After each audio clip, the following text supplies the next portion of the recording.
So welcome everyone to the Horizons Writers Circle Rap event.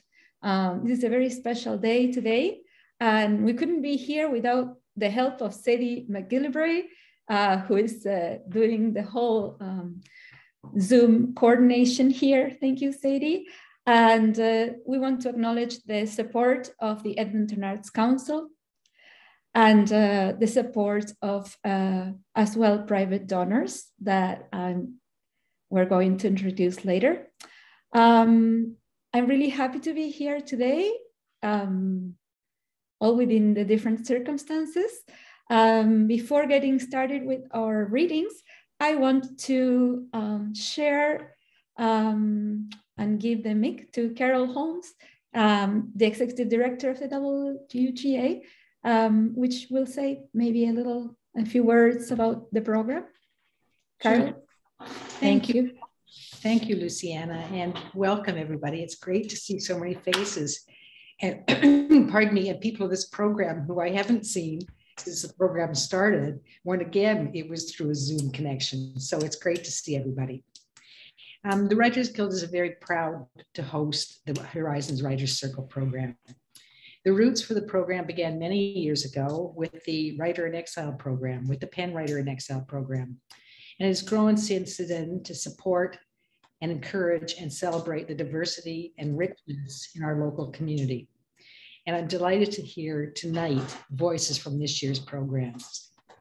And I'll echo Luciana's thank you to the Edmonton Arts Council, who we've got two reps here tonight that I see. Stephen Williams, thank you for your longtime support. David Cheryls, I believe you're there behind the black screen, but we thank you as well. Oh, there he is, very nice. No, the EAC has been an incredible supporter for this program, and we are extremely grateful.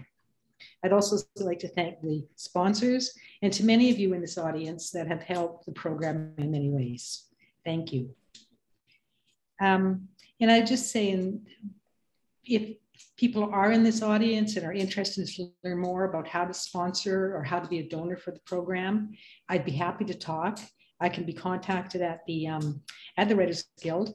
We're on the web. My contact information is there. Again, my name is Carol Holmes. So thank you, Luciana, and I look forward to tonight's readings. Thank you very much, Carol.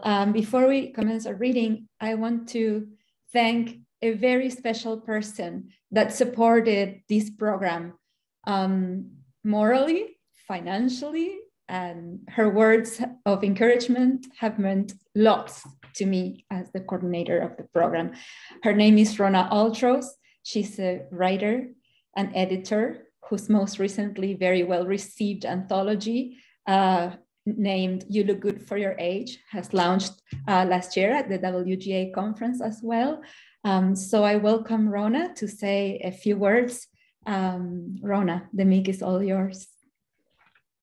Thank you. And I'm going to tell you that before we started, I said to Luciana, you know, I have a background in theater and I have to know like exactly when am I going to be on and exactly who's going to introduce me and exactly what's going to happen. And I'm going to begin by totally departing from my prepared words here.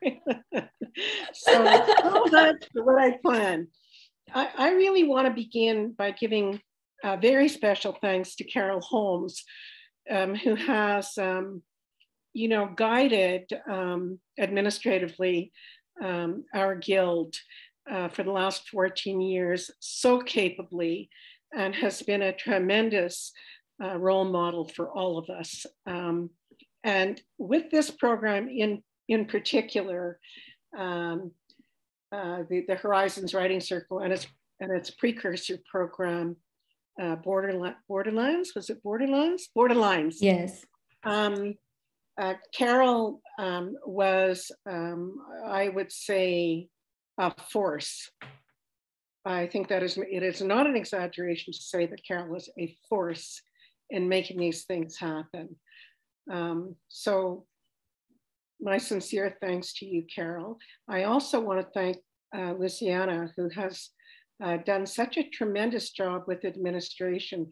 It's such a thankless job, you know, because these people are never in the limelight. They're just in the background doing all the work so other people can shine. And you have done a phenomenal job. I want to say too that, I am thankful, very thankful tonight to have something to be happy for, because these are times of strife, emotional and even physical, psychological strife, really, and difficulty for all of us for a variety of reasons of which we're all too aware. So it's wonderful to have something to be happy about tonight, and let's do it. I am both happy and proud to be a strong supporter in various ways of the Horizons Writing Circle. I really believe in this program. Congratulations to all the fine writers who will read tonight and to their awesome mentoring writers. Programs like this one are not only beneficial, they are essential if we are truly committed to diversity in Alberta's writing community and literature. And that is why, so here is political Rona speaking out as she can, because she represents nobody but herself. That is why funding for this program should in future be stable, secure, permanent. Thank you. Thank you so much, Rona, for saying the words that need to be said. The thank you to Carol, and the need for programs like these to continue in our city, in our province, and to put our money where our heart is, despite all the hardships, because ultimately literature and creative activities help us survive these harrowing times and give us hope somehow. Proof of that is the fantastic collaboration between mentors and mentees of this program. And I'm really moved to be introducing you to all these pairs today. I will first be giving the names and reading the bios, and then they will take it from there. After each pair, I will go back and do the same. So the first mentor-mentee team worked in poetry and is Rayanne Haynes and Meghan Eacker.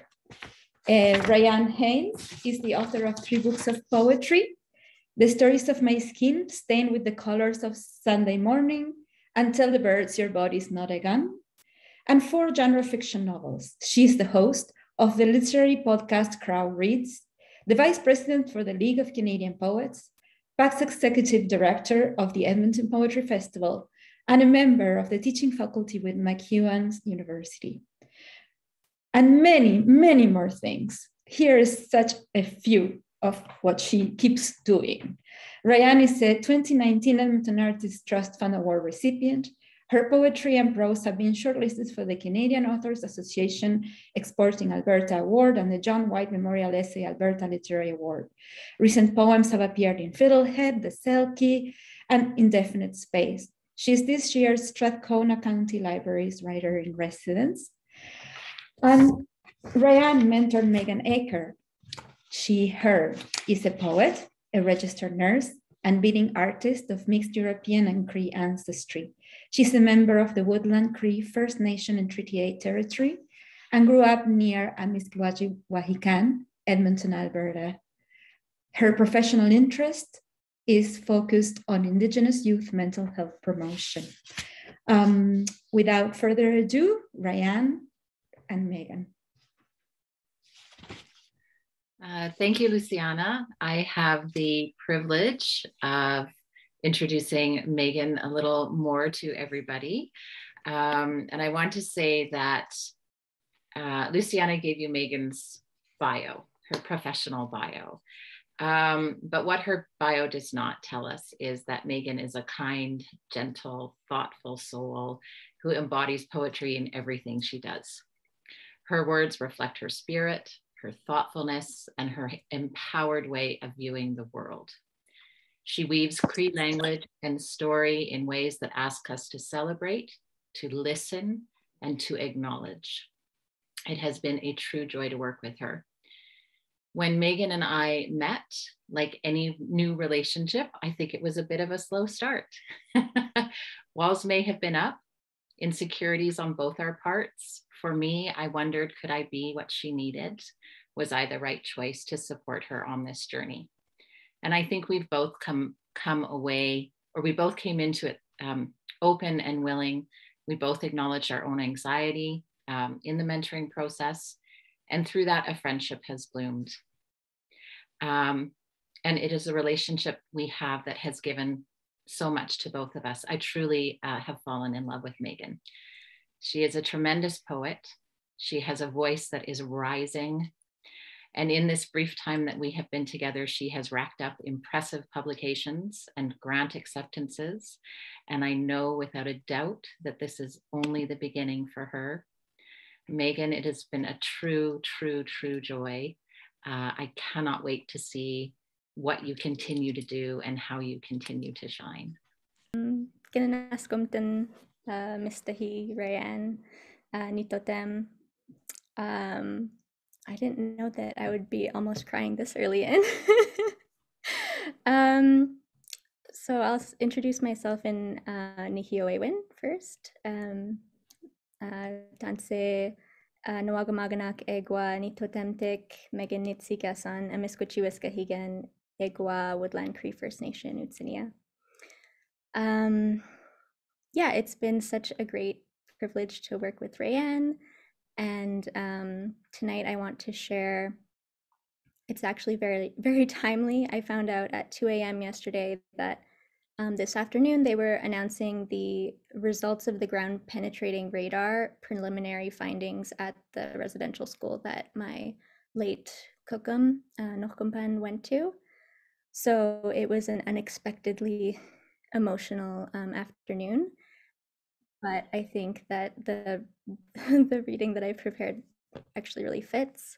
What I'm going to read is basically a start of my manuscript for my first collection of poetry, which is entitled For Us, the Ones I Love, which is about healing from intergenerational trauma and Indigenous joy. So yeah, I'll just start. And I put a Nihioewin glossary in the chat if you need help understanding Nihioewin. Physics lesson for settlers after Paula Gunn Allen.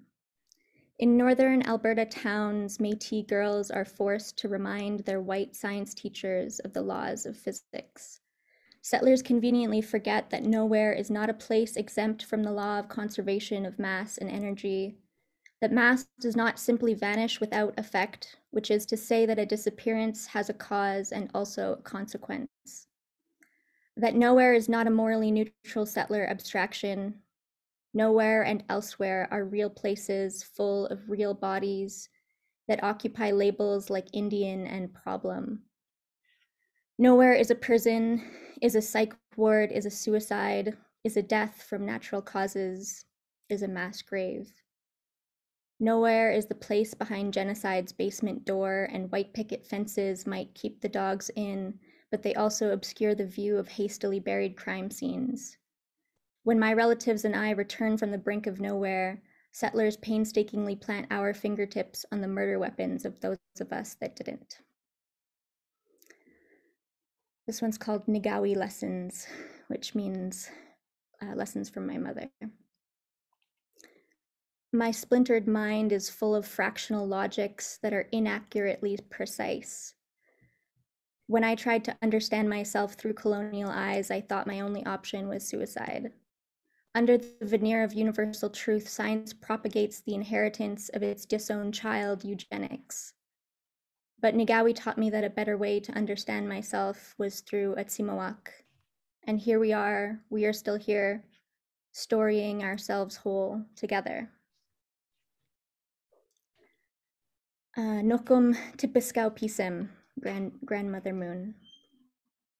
I scream to the moon that my body is not a fraction. She embraces me. She never made me prove I was enough before she offered her love. This one's called Grandma Love. It's a complicated love because Grandma bakes you cream puffs and doesn't realize that by adopting Indigenous children, she was part of operationalizing the 60s scoop. It's a complicated love because Grandma makes you pancakes on weekday mornings and doesn't know the nations of her Indigenous grandchildren, only that you're Indians, Aboriginals, objects of charity. It's a complicated love because Grandma teaches you how to garden and thinks of your cousins as more Indigenous than you and Kisimis. They grew up in poverty and are not biologically related to her. Their indigeneity is a barrier to be overcome, and yours is a stain that is mostly washed out. It's a complicated love because Grandma takes you in when you have nowhere else to go, and still the love she offers you is directed towards an image that will never reflect who you really are. This one's called The Cost of Playing Indian. After the dead Indian, the only good Indian is the white Indian, like Kevin Costner, because he is a capitalist, because he doesn't love the land like his mother and he will exploit her and Nisimisuk for profit, because he teaches his children that life's not fair and that's just the way it is, because the only Indian he has a relationship with is the dead Indian, who is no more than a romantic memory that he has forgotten. Because now he feels like he belongs, and the only price was genocide. Survival Guide by a Young Poet. Collect in your memory the words of your radical poet aunties. Soak up their wisdom and let it fill you until your body that has so often felt like it is not even there aches with the beauty of lifefulness. Let your tears fall in gratitude and celebration for the gift they have given of sharing themselves with you. Then turn to the work of sharing your beautiful self.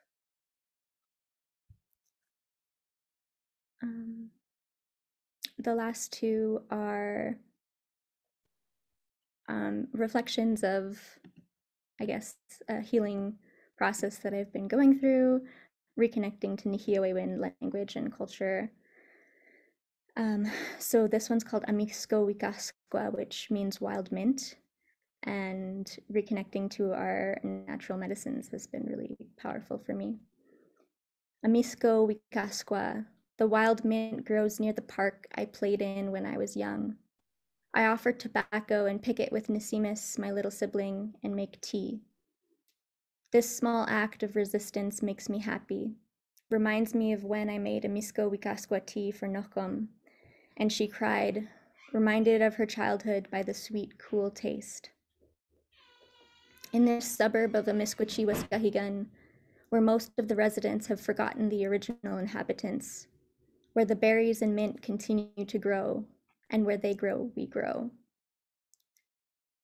And the last one I'll read is about circles and being held in circles like the one I've been part of in this mentorship group, and the joy and love that I've found in those spaces. So it's called Mistahi Maskigi, which means big medicine.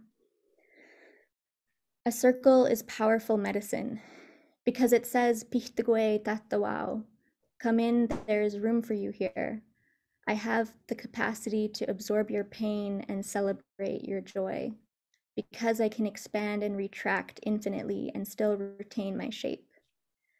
Because even held in my wholeness, I assure you nothing is total and forever, but may come again. Because I am destruction and rebirth in every other experience, inside me you can come and be loved, accepted as you are. If I can accept you, then so can you, because your existence is the embodiment of a circle. In the absence of perfection, something else is uncovered, beauty. And if you feel this is truth, then carry it with you along with every other contradictory truth you have ever found beautiful. This is how my survival became a love song. Ai exe. Thank you very much for sharing this with us. May all of us be loved accepted in an infinitely growing circle. And may this just be the beginning for growing your circle in literature with your poet friends and your creations. Thank you very much. And now I'm going to introduce you to our second team of mentor and mentee. Is Jumoke Verissimo and Diana Gaviria. Jumoke Verissimo writes fiction, poetry, and essays. She's the author of 2 award-winning poetry collections, I Am Memory and A Birth of Illusion. Her latest work, A Small Silence, won the A.J. Snyder Prize and was also shortlisted for the Ondaatje Prize in 2020. Her works have been widely anthologized. Diana Gaviria is a second-generation settler of Colombian heritage who speaks fluent English, Spanglish, and a little Portuñol. She writes primarily short fiction about attraction, identity, belonging, and the many awesome, awkward ways cultures intersect. It's been a profound joy to have you two work in this program on fiction, and I'm passing on the mic to Jumoke. Thank you. Thank you very much, Luciana. I would say it's more of a privilege to have worked with Diana. She has something many writers do not, a very good sense of humor. And she's sensitive enough to understand what her characters want. When we started, when I met Diana, we just connected and it was quite easy. She was quite easy to talk to. And over time, in the course of our mentorship-mentee relationship, I have continued to be awed by the originality of our ideas, our perceptiveness to the ordinariness in our everyday, in the everyday relationship, and how she can understand those things that are missing, the gaps in our understanding of intimacy. I really believe that Diana has something to offer the world, and I'm rooting for you, like I always tell you. I have a deep sense of conviction, especially the novel that I know you share the idea with me. I will look forward and I would shout out to the world because I know that there is something inside of you. And I'm really, as I said, privileged to have worked with you. I look forward to what you have for the future. And I can say again that there's a lot to look forward to. Thank you, Diana. Thank you to everyone who was possible as well. So now to Diana. Oh, we should have done this the other way. I'm gonna try and not cry as well. Jumoke, it's been so amazing, wonderful, like fun just to work with you, get to know you, talk to you. You're a fascinating person to talk to, and I know you have, so many balls in the air, and somehow you managed to fit me into your life, and I'm just so, so grateful. I mean, you've given me structure, which was a huge problem for me, before the program. I was very willy-nilly with my writing practice, and you helped me keep me on track and kept coming back and encouraging me and like giving me such Diana, this is about you. Let's keep the spotlight on you. I really think I believe this. Really, I enjoy the spotlight. It's okay to do so. I just wanted to say how grateful I was to you, to Luciana, of course, and to the entire writers circle, because it's really been an amazing experience from start to finish. And yeah, I don't like talking about myself, Jumoke, you know this. I know, but I really think you have a lot to give to the world. Your stories are funny, they are insightful, they are perceptive, and it's about the everyday things that we see. To pay attention to that, show the keen sense of observation. And humor is not something, we all try to be funny, but you are effortlessly funny when you do write. When in your writing, and I think this is an asset. And I really think you have a very beautiful idea for your novel. And I it may take a while, but it will eventually happen. And the world will get us. I mean, they would shout out as much as I'm rooting for you. I think there's a lot to give that you have to offer. So don't worry. You've all gotten a taste of how our conversations go. Yeah, this is how it goes. Jumoke, you're the coolest. I'll just leave it at that. So I prepared an excerpt from a short story that Jumoke and I worked on fairly extensively, and that I feel she's helped me make so much stronger with her insightful edits. So yeah, I'll just get into it. My story, it's called The Game. It takes place in a suburb outside of Edmonton. It follows Daniela Jimenez, a shy junior high outcast who one day gets unexpected invitation to the house of a popular girl in school where a mysterious game is played. Excuse me. After a short walk, Daniela and the other girls arrived at Clara Rose's house, which was immaculate inside, but smelled distinctly of pine sol and cat hair. They sat around the kitchen table, and Daniela breathed a secret sigh of relief when she saw that her mom had packed her a sandwich this time, instead of the usual hearty leftovers, fragrant with cumin and trigasar seasoning.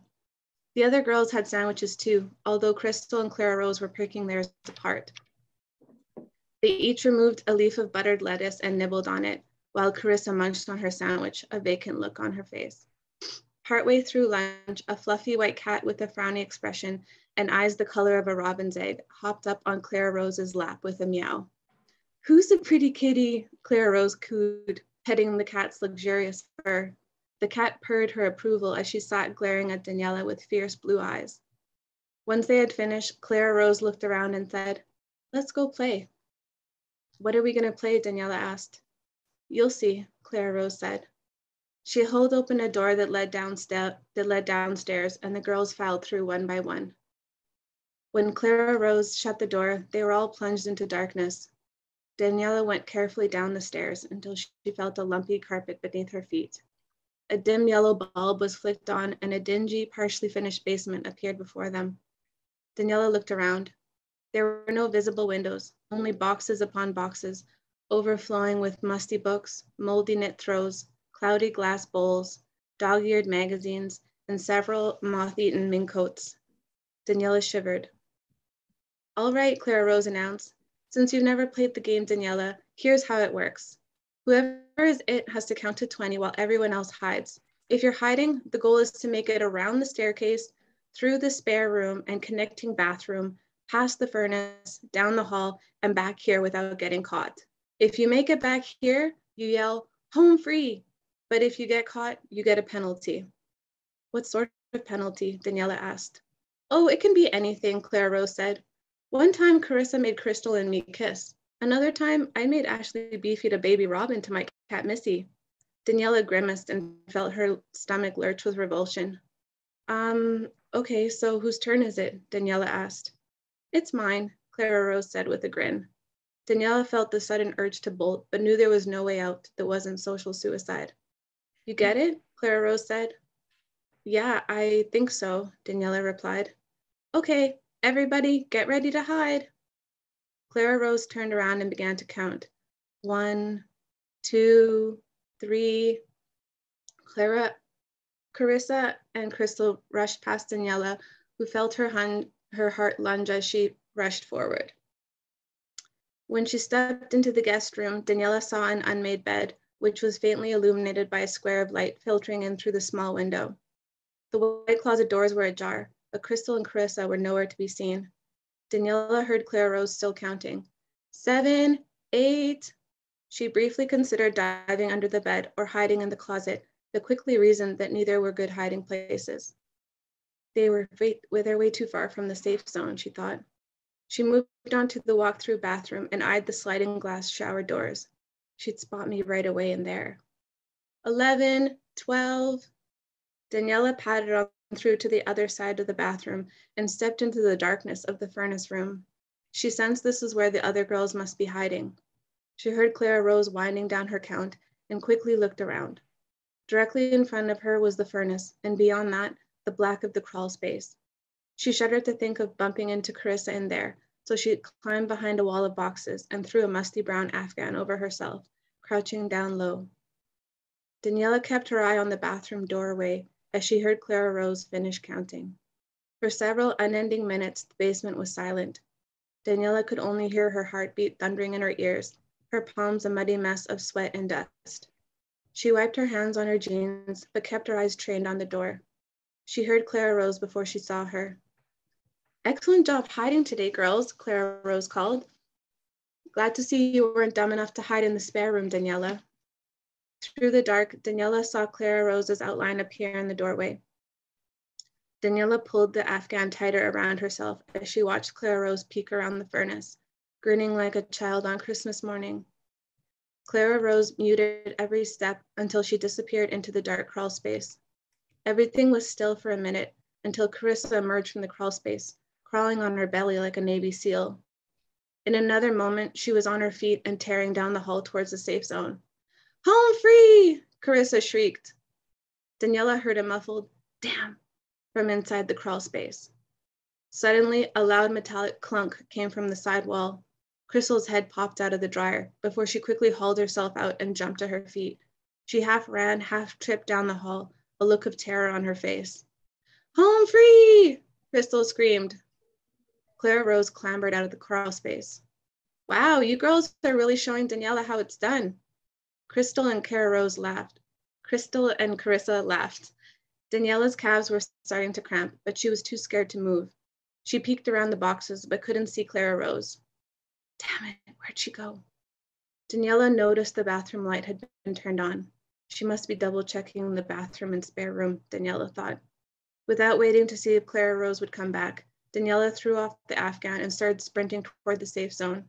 Her heart was pounding as she tried to resist the urge to scream. Just as she was about to round the corner, a bone-white arm shot out of the shadows and caught her by the sleeve. "Gotcha," Clara Rose said, emerging from the darkness, teeth bared. Daniela screamed. She barely had a chance to catch her breath before Clara Rose was saying, "All right, penalty time. Lay down on the floor, Jimenez." "What? Why?" Daniela said. "Just do it." Daniela didn't move. "Fine. Girls, pin her." Carissa tackled Daniela to the ground and put her into a headlock. Crystal straddled Daniela's legs and pushed down on her hips. Daniela strained but remained pinned to the floor. Meanwhile, Clara Rose was giddily rifling through a box of what appeared to be ancient toiletries. "Now where's that hair trimmer Granny used to shave her poodles with? Ah, here it is." Clara Rose held up a rusted electric hair trimmer that had bits of white fuzz stuck to the blades. She turned it on and held the buzzing trimmer aloft, grinning wide. What are you gonna do?" Daniela exclaimed. "Trust me, I'm doing you a favor," Clara Rose said, glancing at Daniela's hair with disgust. Above her, Daniela thought she heard the floorboards creak softly. I'll leave it there for now because it goes on for a little while. Thank you so much, Diana. This is fabulous. And we were all in that basement with Daniela. The ancient toiletries got my attention right away. And I want to tell you that you need to get used to talking about yourself. And I'm looking forward to reading your novel and reading Jumoke's blurb of that novel, I hope. So thank you to both. You can be sure about that. There we go. Now finish it and write it and you're done. Well, now I have to. No pressure. Thank you. Okay, now I'm going to introduce our third team. It is Adriana Onita and Candice Joy Oliva. I'm going to read their bios and then we'll have to hear Adriana via video because she could not be with us today. She's abroad. Adriana Onita is a Romanian-Canadian multilingual poet, artist, educator, and researcher. She is the editorial director of the Griffin Poetry Prize and the founding editor of The Polyglot, recently named Alberta's Best New Magazine. Her poetry and art chapbook, Conjugated Light, was published by Glass Buffalo in 2019, and she was the 2019 winner of the Canadian Literature Centre Poetry Contest. Her recent poems have appeared in the Globe and Mail, the Romanian Women Voices in North America series, and in her published Poetic Inquiry Research. She writes poems in lingua romana, English, Espanol, Francés, and Italiano. She was also shortlisted for the CBC Poetry Prize, and she just recently graduated with her PhD, so I should have said Dr. Adriana Onita. And I'm going to be reading now Candice's bio. Candice Joy Oliva, she, her, Sia, is a Filipino immigrant settler rewriting herself on Treaty 6 territory, colonially Edmonton, Alberta. She honors and celebrates her reclaiming of joy in both name and life through her poetry practice. Sia feels closer to home with every word, every shared poem.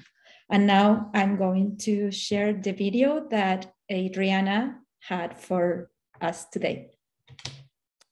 Sadie, take it away. Hello, buonasera. My name is Adriana Onita, and I had the pleasure of working with Candice Joy Oliva for the Horizons Writers Circle.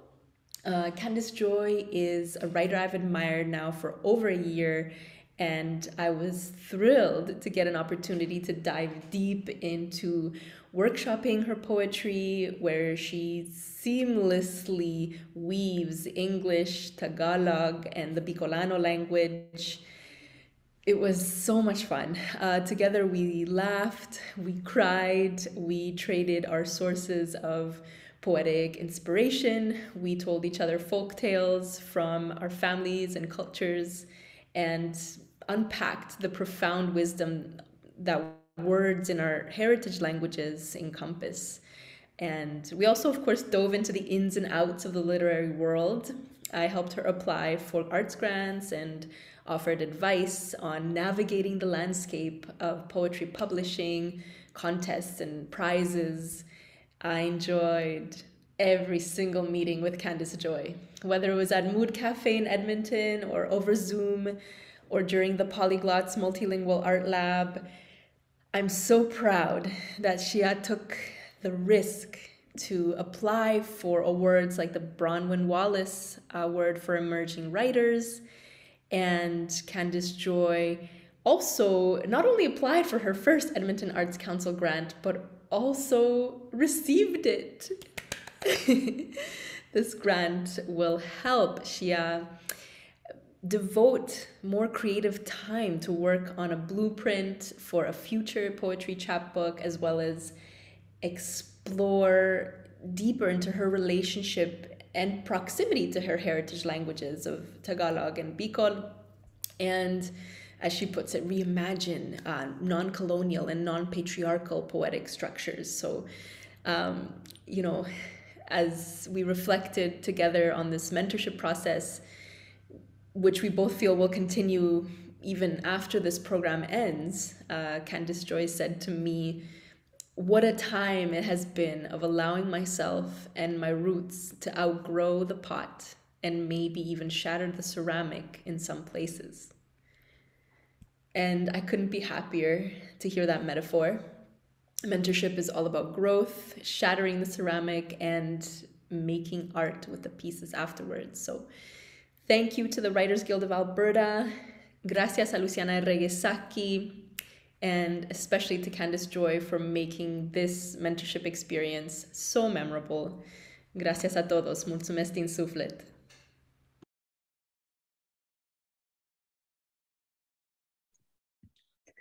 Candice, the floor is yours. Oh, wow. Oh, I get what everyone's saying now about wanting to cry. It has really just been amazing to work with Adriana, and I want to thank her. I want to thank Luciana and all my fellow HWC mentees, the Writers Guild Alberta, and also the Edmonton Arts Council. Like it is, and all of you here today. It is really a whole different feeling to be held by all of you, and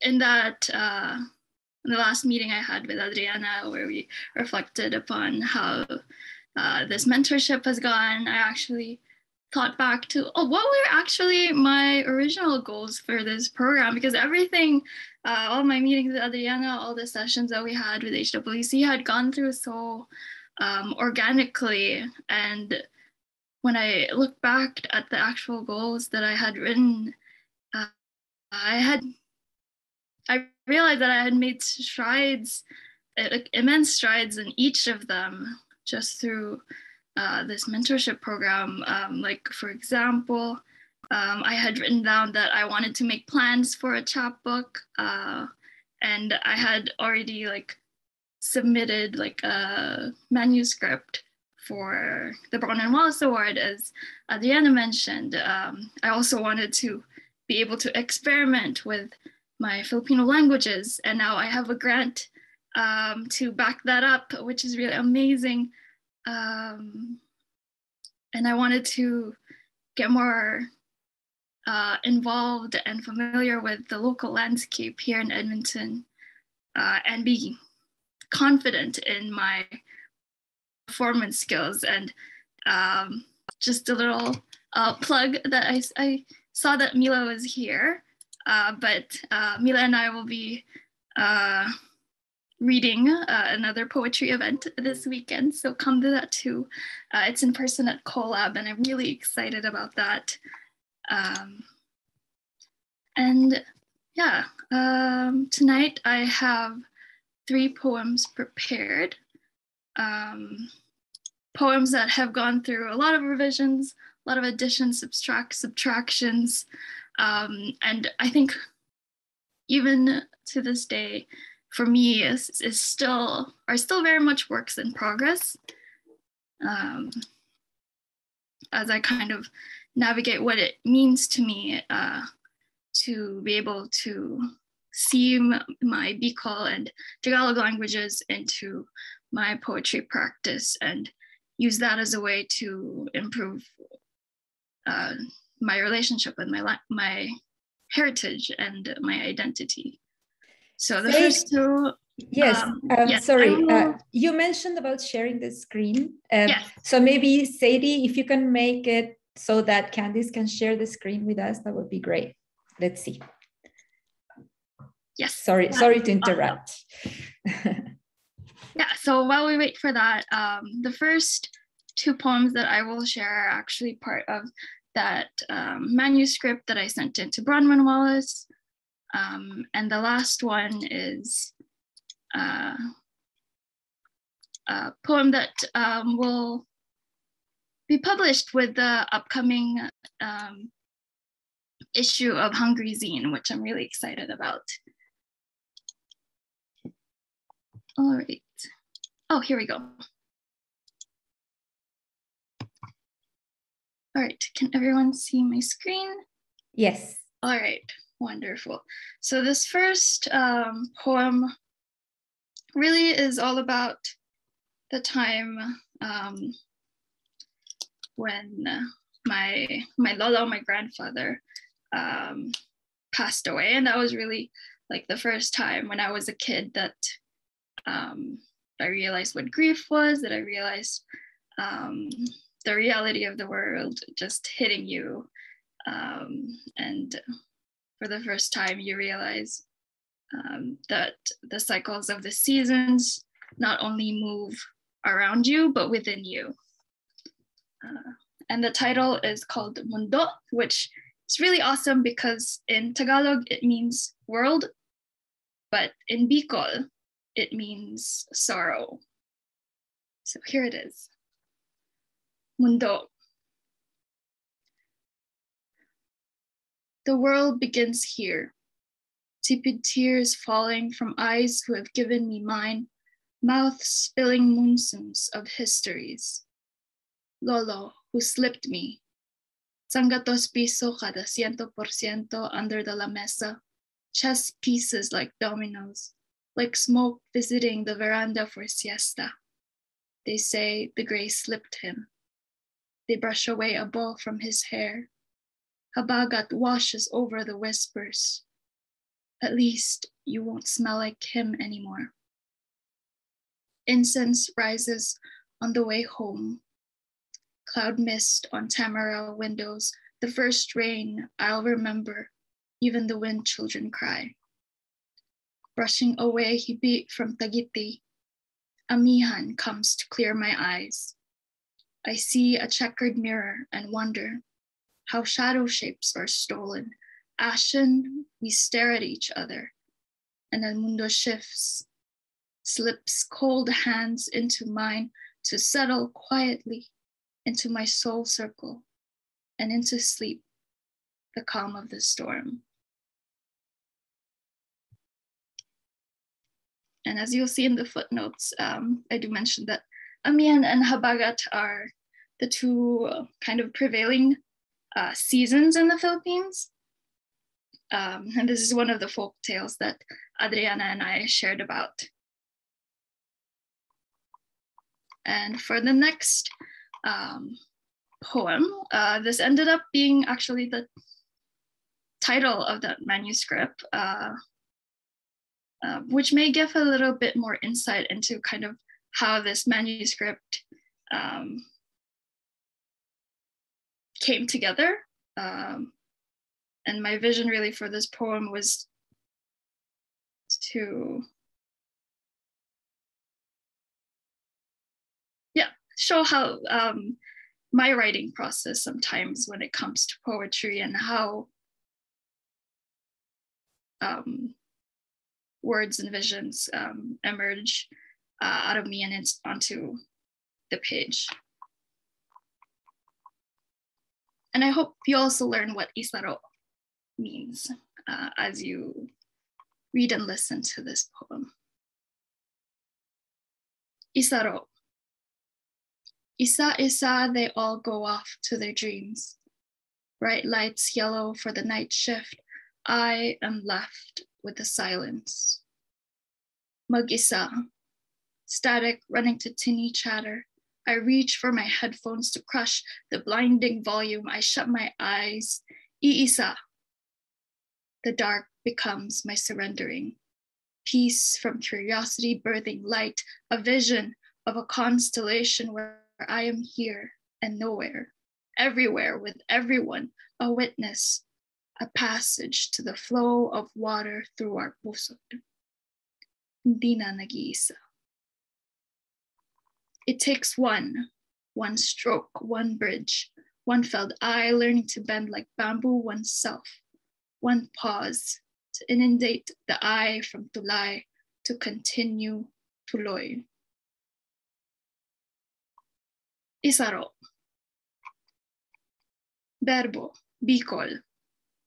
To make into one, to put together, to pull pieces of myself back together, bridging distances and discomforts with every line, space, and page. All right, and I will finish off with that piece that will be published with Hungry Zine that I'm really excited about. The theme is, it's complicated. And when it comes to eating Filipino cultural foods, I definitely have a lot of thoughts as someone who grew up as a picky eater, found out recently that I actually have anemia, and as someone who struggled through a lot through body-focused repetitive behaviors growing up. So this poem helped me process a lot of all those complicated experiences around food and eating, putting both language and perspective into them. So here is thoughts while eating igado.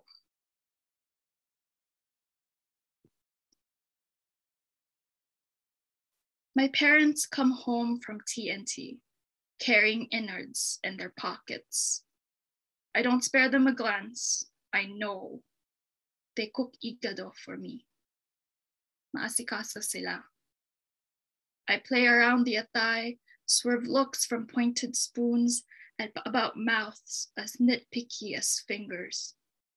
Maarte ako, My jaw draws in on itself, feeling as small as I do with each chew of igado. I gulp down more rice, curb craving for ice. Mahirap ngumuya. Magulo, magulo, magulo. May mas malala pa. There are worse things. Cooked kidney, liver, and heart are iron-rich, they say. But if pica is a symptom of anemia, why not dermatophagia? Why else would my teeth rather pick at my own skin and organ than any of a pig's? Yeah, that is it. Thank you, everyone. Thank you so much, Candice. And how poetry conceals and reveals through languages in your work. And like you say in one of your lines, and then mundo shifts. Mundo is always also world in Spanish. Mm-hmm. So I feel a kinship with your poetry and how Tagalog and Spanish culturally intersect as well. Yeah. Thank you very much. Now we're going to go on to our next team, Gian Marco Visconti and Uche Umezurike. They worked in poetry, so I'm going to introduce to read Uche's bio, and then Gian Marco, and then Uche takes it away. Well, I think the president and former president of Ghana did something like that. Uche holds a PhD in English from the University of Alberta. He is a poet, fiction writer, essayist, and literary journalist, an alumnus of the International Writing Program in Iowa, USA. Umezurike is a recipient of the James Patrick Follinsby Memorial Scholarship in Creative Writing from the University of Alberta and the Norma F. Sim Foundation Award for Creative Writing from the University of Toronto, among many honors. Could we just silent? Thank you. Among many honors, he's a co-editor of Reads for a Wayfarer, an anthology of poems. His collection of short stories, Double Bahala, Double Trouble, and children's book, Wishmaker, were published by Griot's Lounge Publishing Canada and Masobe Books in the fall of 2021. He lives in Edmonton, Alberta. Gian Marco Visconti is a librarian, urbanist, and writer from Edmonton of mixed Arbreshe and South Asian ancestry. He was awarded the Glass Buffalo Poetry Prize in 2016, and he was longlisted for the CBC Poetry Prize in 2018. I remember that, how excited I was. His writing has appeared in Glass Buffalo, The Polyglot, and Ismaili Canada magazine. Uche, take it away. Thank you very much, Luciana, and the entire team at the Writers Guild of Alberta for offering me a space to serve as one of its mentors. And thank you also to Gian Marco Visconti, whom I've enjoyed working with since last year, 2021. And for me, it's been a very enriching experience, and I hope so too for Marco. Throughout my meetings with Marco, I've come to value his openness to ideas and suggestions and his willingness to engage with those suggestions. While reading Marco's poems, I'm always touched by how he blends a collage of experience, culture, language to reflect the beautiful complexity of family, heritage, and relationship. Yeah, I'm always charmed by how precise his diction and imagery are. And I think this speaks to his attunement to the world and the finesse and empathy he brings to his art. One thing I also appreciate Marco for is that he recognizes the heft of language and the burden identity places on us. And yet he writes with such care and felicity, even when he explores moments of grace, loss, alienation, and displacement. I also like the evocative quality of his poetry, and like I told him and in our conversations from last year, and up to last month. I'm really excited to see what he comes up with his debut collection a year or two from now. And he has so much to offer us. He's a wonderful, charming poet, and he has also enriched my own worldview and my own attention to language and culture. And I am really grateful to have had this honor to work with Marco. So Marco, I'll allow you to speak and share your own experience of working with me. Thank you very much. The space is yours. Thank you, Uche. That means a lot to hear that from you, and it means a lot to me to be a part of this group of writers. I feel like I joined this program at a moment when I was feeling very discouraged about my writing, and so this experience really helped me kind of work through those personal blockages a little bit to reinforce that to rediscover that joy of writing that led me to this point in the first place, and to reinforce that my work does have value, even if it just remains in a space that's mine. So I think this mentorship for me was more about reconnecting with that daily practice of writing that I lost, and I really appreciated how closely you reviewed all my work, Uche, and were willing to help me to just work on that daily practice of writing and helping me find new forms to inspire me again to get going again. So that really means a lot to me. So I'm going to share just a few poems. I thought I would start with the poem that I entered the program with. It was the only poem that I wrote during the start of the pandemic, and it kind of emerged from a period of isolation where I was finishing my master's degree at the time in Calgary. I was in a new city where I didn't really have a lot of connections, and I felt like the only ritual I had was going for a walk, and I sort of developed this relationship with the Bow River because I'd walk the same path every day around the river. And it reminded me of a ritual that we do in my faith community. I'm an Ismaili Muslim. And when someone passes away, we do something called Dil Soji, which translates roughly to heartfelt condolences or condolences from the heart. I'm not sure about the exact translation, but it's when the community receives the bereaved family and offers grace and strength and patience for them. And I felt like the river and me were doing this for each other, or trying to give each other strength. So this is Dil Soji. I give my sorrow to the river in exchange for sabr. Say shukr as the waters give their condolences.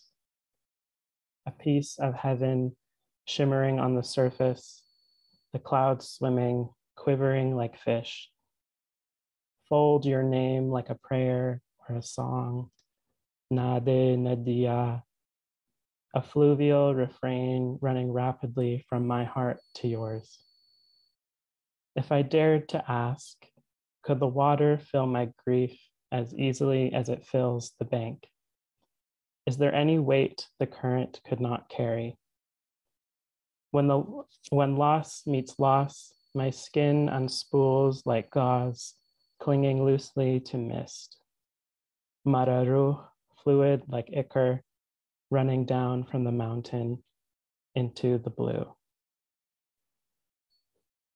So when I started working with Uche, he encouraged me to, because I was experiencing this writer's block, he asked me to try to scale down my practice into writing smaller pieces. So we looked at work by Adam Zagajewski, and later I discovered Dunya Mikhail's tablet series, which really spoke to me because I had also shared with the group collages I had done and poetry I'd written about my collages. So what I really liked about Dunya Mikhail's tablet series, for example, is that there's just a series of smaller micro poems that kind of come together. They're stitched together to create a bigger piece. And something about that felt really freeing, where I could just string together a bunch of smaller pieces into a larger whole. So that was mainly what I worked on with Uche.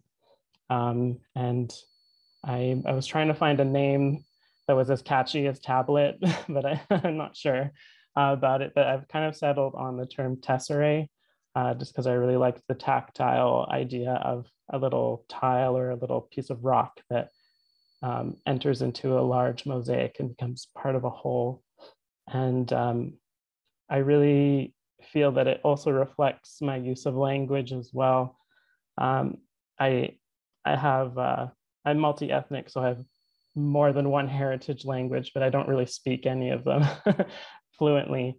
But I tried to sort of insert my Italian, my Gujarati, and Arabic, the languages my family uses, into my work, almost like a pastiche or like a mosaic tile. So I feel like it kind of reflects the brokenness of my knowledge of those languages, but trying to channel that into something creative as well. So I'd like to read just the first tesserae that I've written for this series.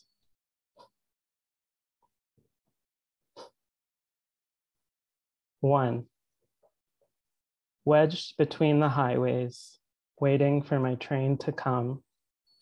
Attendo il passare del vento. Watch the river with longing, whisked away through yellowing leaves. Two, Edmonton is a sinking feeling. A whispered Allahu Billah with agarbati in hand. A palm of salt tossed over my shoulder. 33 beads of gold stone rolling on the floor. The evil eye dissolving in the air. A final resting place. A hand held before saying farewell. A call for help bleeding from the pavement. The place where I was lost and found. The piece of earth that caught me. 3.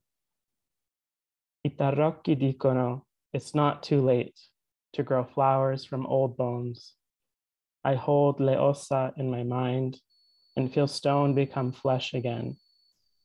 I coat myself in lavender and raise a ring above my head. 4. Lay my nafs to rest and feel the world spin inside me, in circles of unanswered texts, intentions to make phone calls to loved ones, and lost lines in my sketchbook. Poems stitched together from the fabric of my life, unravel into a thread, unpeel like a bandage. 5. I carry the scent of orange blossom gliding on the midnight breeze, pinions and poetry keeping me aloft. My words pierce the domed sky and fish for stars like apples, bobbing in a river like truths buried within my core. 6. Gray light falls from a gray sun, pours over the gray soil and river, rises like silver winter fog, dancing in crepuscular rays like a prolonged warm exhale.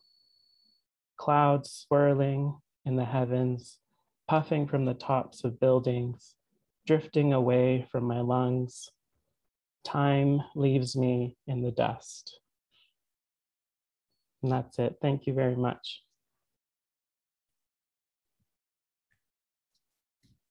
Thank you so much, Marco. First of all, for sharing that you reconnected with your daily writing practice, for an insight into your craft, but also for, through the reading of your poetry, for us to notice the world around us and how intertwined words are with the real world, by you infusing all those sensory imagery inside your poems and the words onto the real world. So that was incredible to hear.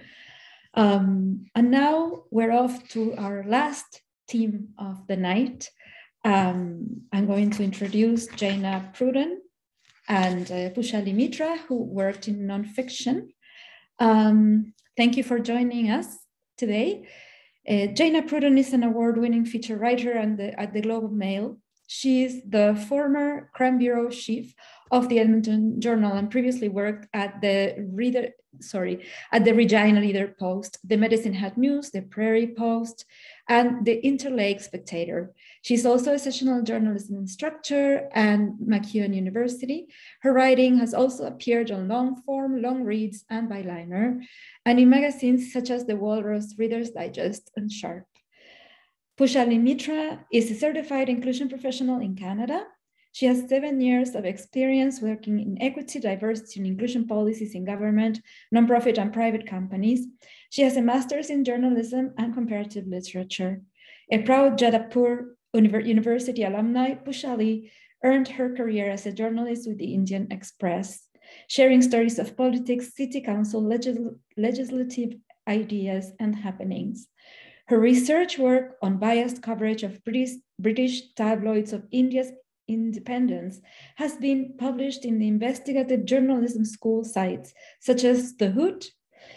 Originally from Renegade, Poushali has worked in Bristol, UK, and South Africa. She currently lives and works in Edmonton and is passionate about sharing stories of early migration of South Asians in Edmonton. Please take it away, Jana. Thank you. Hello, thank you so much. And I really apologize to everyone. It's a very busy time to be a reporter, as you can imagine. And I'm so sorry I missed everyone's readings today. It is my huge privilege to be here and introducing Poushali. I feel like I won the mentorship lottery, honestly.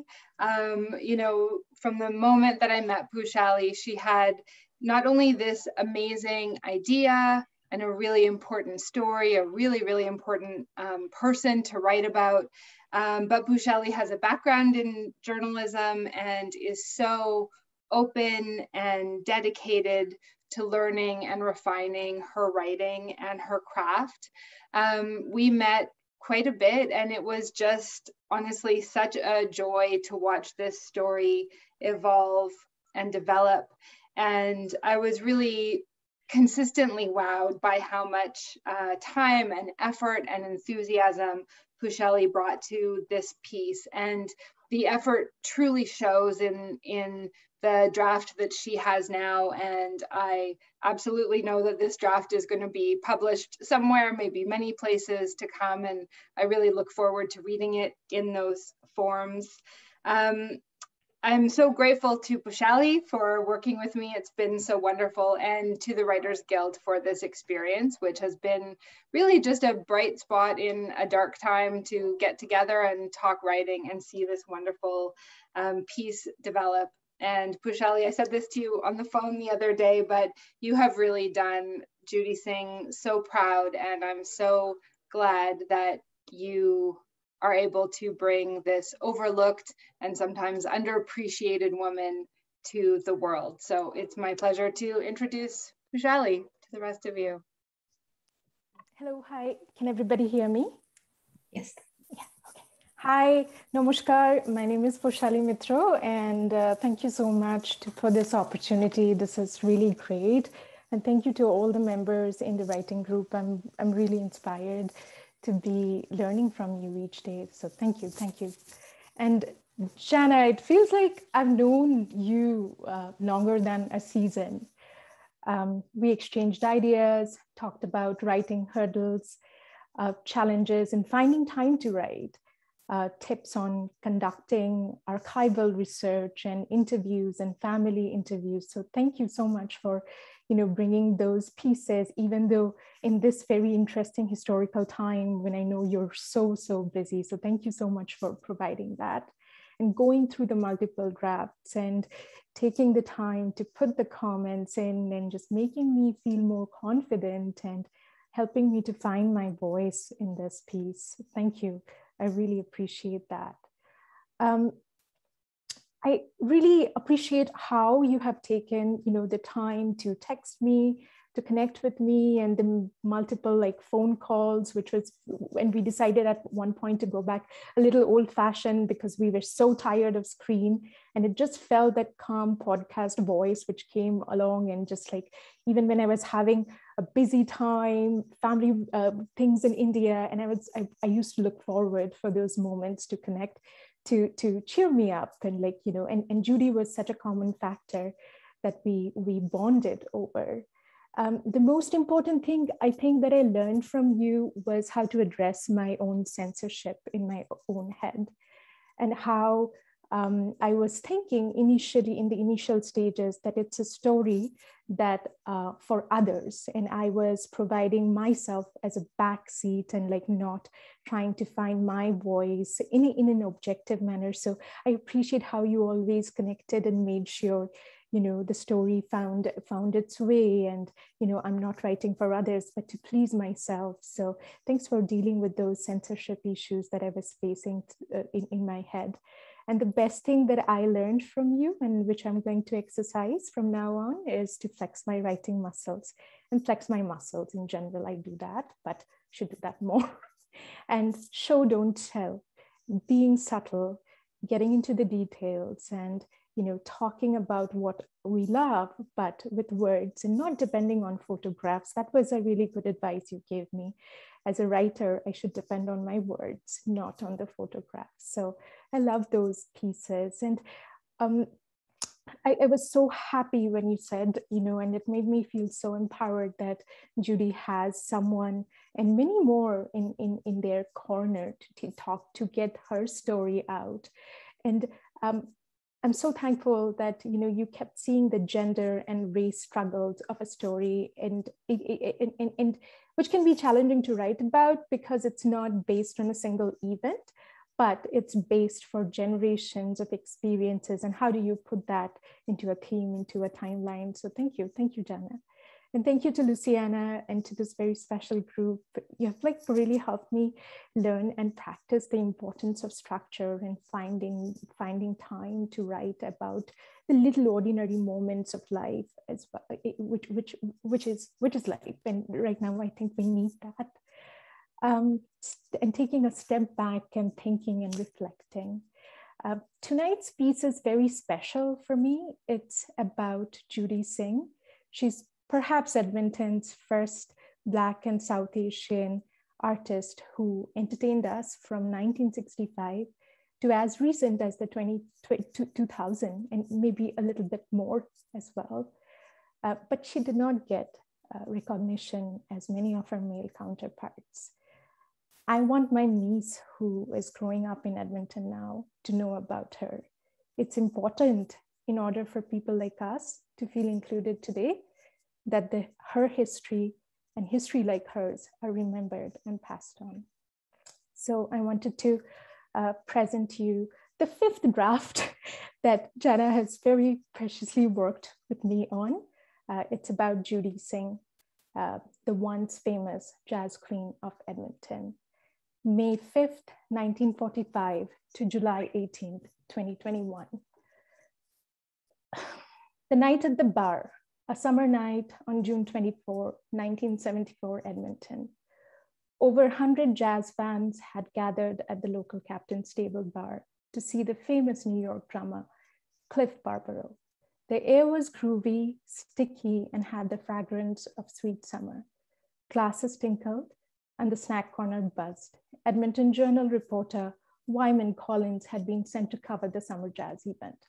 But once the concert got going, he realized the story could not just be about Barbaro. He needed to write about a local Black and South Asian jazz artist, a woman. The jazz queen took the stage with her hair pulled in a bun, thick coal lining her eyes. She wowed the crowd with her new release, Body and Soul. Collins thought her flawless calm and deserved more stage time than she was given.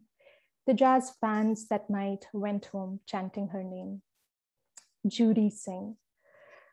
There were not many other female Black and South Asian musicians back then. She was gentle, both with her music and as a person. says 87-year-old Harry Pynchon, who worked with Judy and Tommy Banks in the 1970s. Harry and Judy recorded several commercial jingles together. Edmonton in the 1970s was perhaps the most happening place for jazz west of Toronto. Downtown and surrounding 10 blocks played music every night of the week.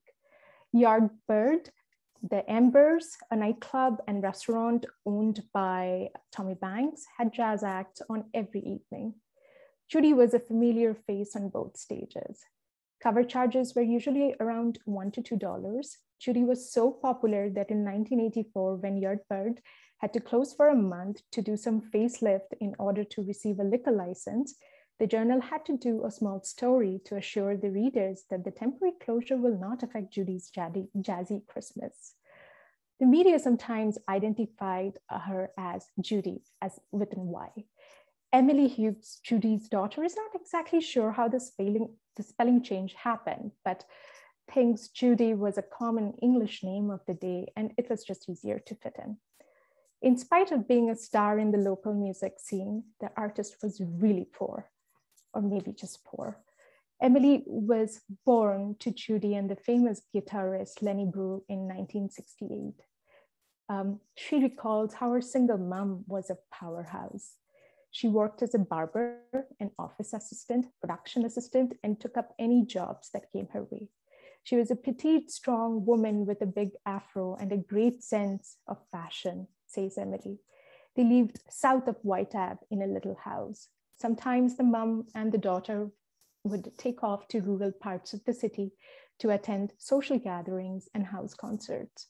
Usually these trips were full of happy memories, but there were times that invoked a lot of pain and experience of othering. Speaking of one such incident, Emily said, "I can't remember the exact year, but it was the 70s. We were lost on the country roads. Judy saw a little farmhouse door and stopped to ask directions. As they pulled in the driveway and walked in, the white female storekeeper yelled at them, 'Get out.'" A trip to Water Valley, Mississippi in 1953. The experience of othering was not uncommon for Judy.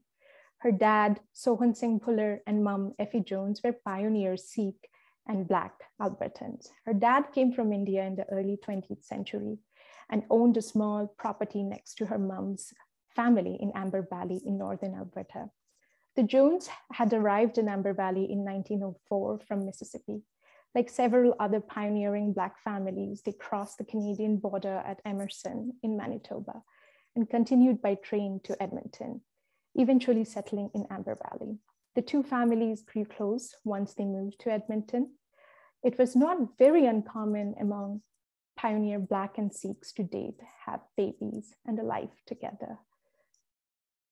A search through Mount Royal University's pioneer Sikh history in Alberta shows Sikh men in the 20th century often ended up finding love and home in Black women. Sohan Singh was almost 20 years older than Effie. The two married in 1926 and went on to have 7 beautiful, gorgeous kids. Back then, Edmonton was not as diverse as we see it today. The Liberator, a Ku Klux Klan, pardon my pronunciation, controlled newspaper that inflamed xenophobia and was located on Jasper Avenue. It's pretty close to where the current World Trade Center on Jasper Avenue is. A Klan member by the name of Harold Wright wrote a letter to the city council in August 1932, informing them of, quote, open air initiation during the course of which a fiery cross will be burned, unquote. Racism was rampant. Judy's parents escaped to Victoria with their children, as it was tough for the interracial couple to live in Alberta in the 30s. They ran a small dairy farm with other South Asian families and decided to come back to Alberta in 1938, once it was safer to return. Judy was the youngest of the 7 children. She was born in May 1945. My grandma thought she was going through menopause and didn't know she was pregnant with Judy, said Donna Singh, Judy's niece. Sohan Singh was very entrepreneurial. He flipped homes, trained police dogs, ran hot tamale shops, and helped Fellow seeks to adapt to a Canadian culture by cutting their hair, helping them with language and accent, and polishing up resumes.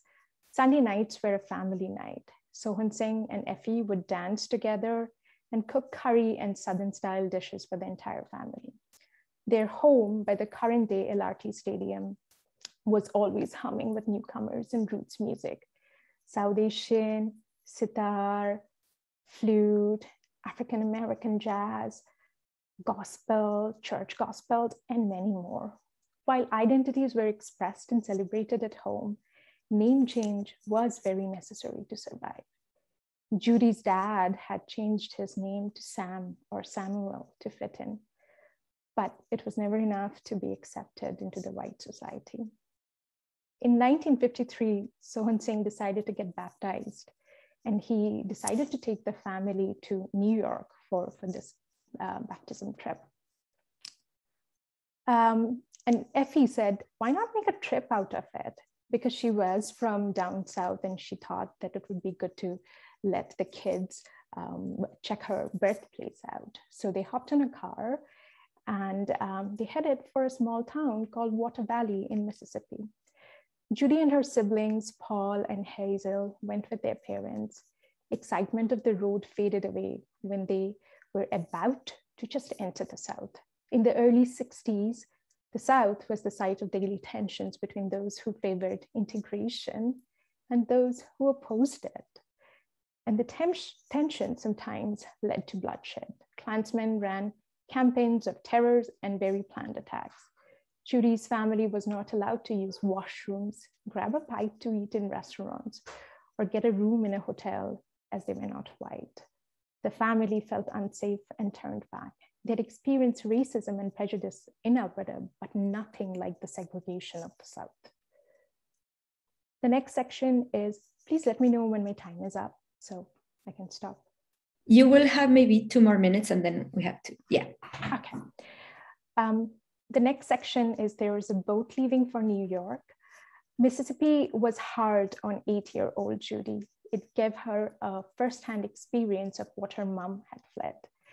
Memories that stick with a child for a lifetime. Judy was barely in her 20s when she met the legendary guitarist Lenny Brew in Winnipeg. It was a true Bollywood-style love story. She left her flourishing career at home to be with the love of her life and to have a aspiring career in Winnipeg. I'll skip this part because we're running out of time. I'll go to the last part, the change in tune. In spite of Judy being the queen of the African-American jazz scene in Edmonton for almost 2 decades, there's a gap in recognizing her work compared to her male contemporaries. Michael McDonald, professor in Grant McEwen's ethnomusicology department, thinks the challenge of documenting and recognizing the stories of marginalized artists and genre existed then and is still a problem. It seems that structurally, it's easier for white musicians, particularly male, to be successful in marginalized genres such as jazz. Today, it's changing slowly and gradually, though. The Buckingham Palace, a Calgary charity, which wants to increase female participation and representation in jazz, has started a project called Change in Tune to address gender inequity in jazz. The project is funded through the Canada Arts Council. They're profiling Judy's work for the current generation. Lead vocalist Joanna Mahoko will be recording the famous boat song that Judy once sang with Lenny. But for Change in Tune, everyone on the set, from technician, vocalist, instruments, the entire ensemble is female. Lisa Buck from Buckingham said, we should be celebrating figures like Judy, who created space for generations of women of color musicians and women musicians. But sadly, we don't, as we don't even know about her. It needs to change. Judy passed away last July. She moved to Victoria in 2015 to be by the ocean and closer to her parents' remains. It's like a family tradition that her parents had started work in Alberta and retire in Victoria. In later days, Judy did turn to religious spirituality. We even got her baptized in April, just months before her passing, says Donna with a smile. We were just waiting for her to give up those secrets before baptizing her. There's a little bit more, but maybe you will see it in the published work. Thank you. Thank you so much, Poushali. This is fabulous. And it's my sincere hope that after everybody listening to this amazing work by these so very talented writers, we could say that, as Poushali said, as Edmonton was the most happening place in jazz music after Toronto, I really want Edmonton, and maybe Alberta, why not, to be the most happening place in literature in the country, in this new type of diverse literature, seriously engaged with the actual craft of word making. So I want to have a couple announcements, and then I will open the floor for questions, and then we'll get to say our goodbyes. So first, I want to say that these writers are going to, their work is going to appear in a special issue of Polyglot magazine, hopefully by the month of June. So we're very excited that some of the money from the Edmonton Arts Council, the WGA, and Rona's donation is going towards that special issue of Polyglot magazine, and hopefully we'll have a nice lounge and everything.